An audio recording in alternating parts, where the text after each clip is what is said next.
How you doing, everybody? Randy Richard in the shop.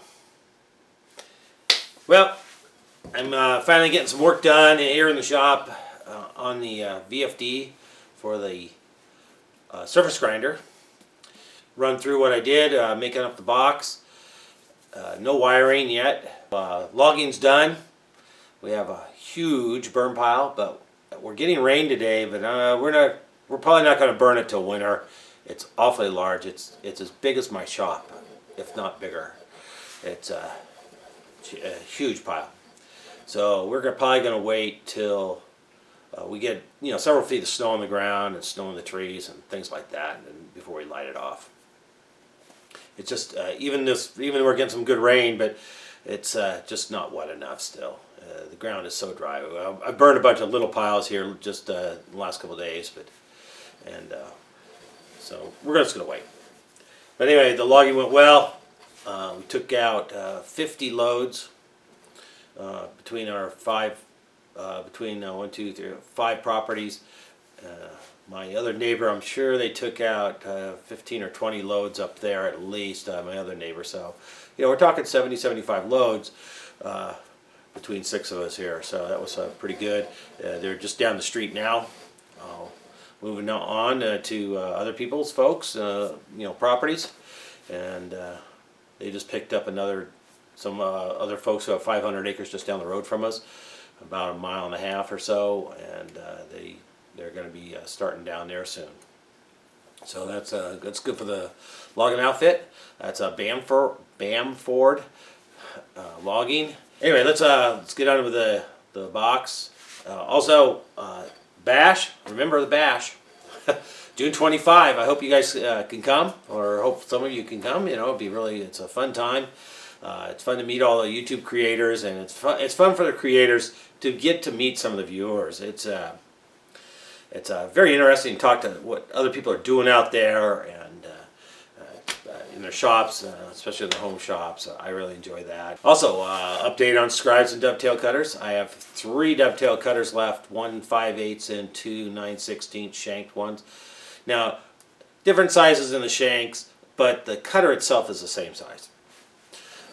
I end up with a couple 9/16 shanks out of each batch I make, because if I undersize the 5/8 shank, I just make it into a 5/16 shank. If I screw up for some reason, or I end up just under too much, you only have so much wiggle room on collets.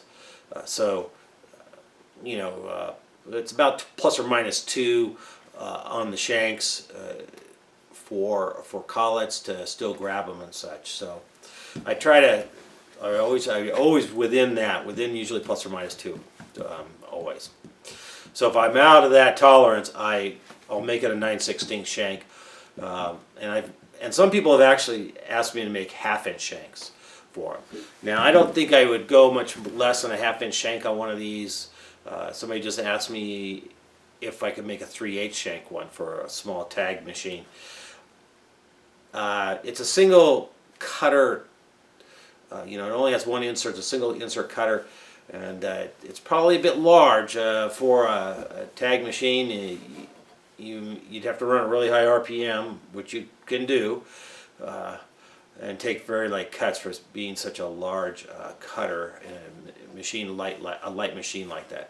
So I have a 1 5/8, 2 9/16 left, and I have 10 Scribes left. So if you're interested in one, let me know. Email me. Email. As I said before. Thanks, you guys. Thanks for all the great support on the Scribe project and on the Dovetail cutters. And you can order one up anytime you want, and I will keep that order until I make the batch, and then you'll be first on obviously the list of the batch. So I want to get on the Scribe thing. I'm going to wait till there has to be enough enthusiasm out there to want me to make another batch of them. So that's just the way it is. Anyway, thank you guys. Thanks for watching. Thanks for subscribing. So let's get on with the box. Here's the box. This is the control box for the surface grinder. And I have few cutouts I made in the front here. This will be the on-off switch. This will be a pot for controlling the variable speed feature. This is to be the face of the VFD.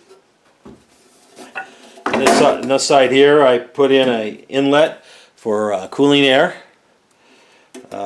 Small inlet. Now, what I'm going to do on that, I'm going to probably end up putting a little filter up piece on the inside. But I haven't figured out what media I want to use on that yet, so I'm gonna put an inlet filter on it.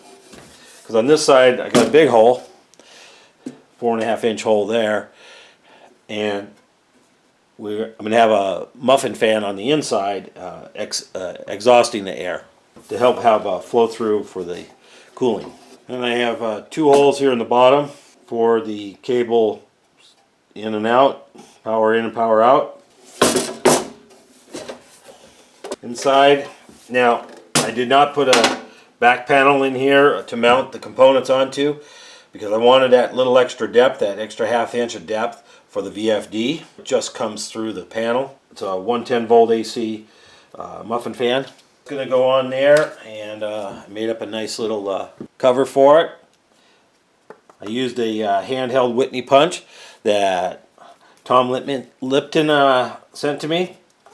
Thank you, Tom. It sure came in handy for punching these holes, and it worked out great.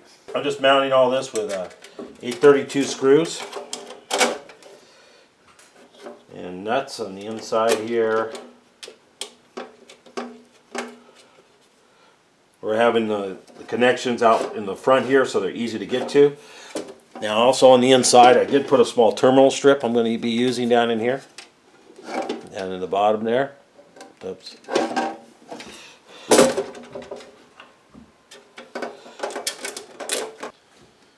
Okay, fans in. There's 4 screws. There's the outside with the cover on it.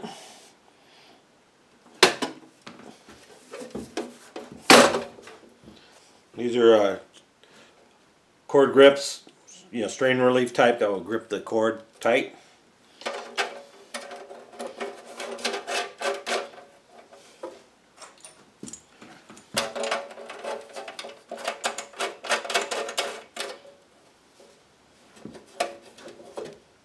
The VFD, this is the heat sink on the back of the VFD.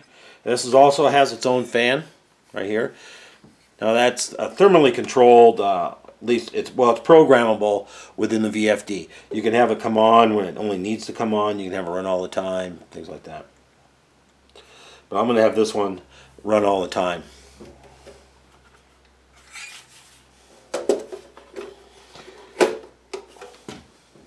Machine screws, I drilled and tapped the box so that everything screws in directly to the box.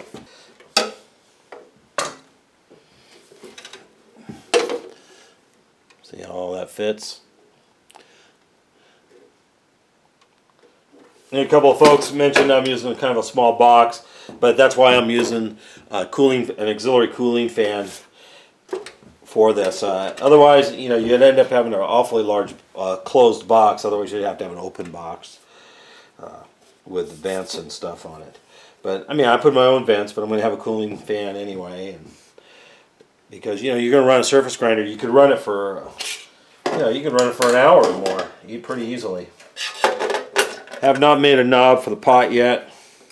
I will do that hopefully soon.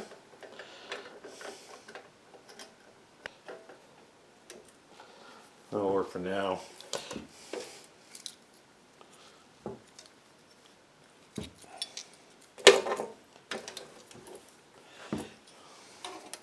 I put a little bit bigger hole there than I really needed, but I didn't. I thought I had a punch for these switches, and I didn't. So that's okay. I will make that work. These switches don't operate that hard, so as far as friction and stuff, tightness goes, it'll work out. Well, that's basically it. This is right over the VFD. Now I have the covers are off right here. That will be on there. so I can get to the wire terminals.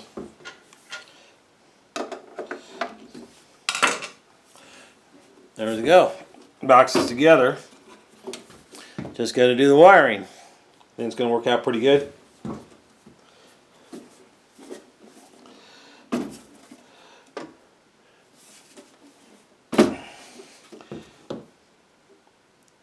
Alright, you guys, thanks for watching, and hopefully we'll be having this thing up and running shortly.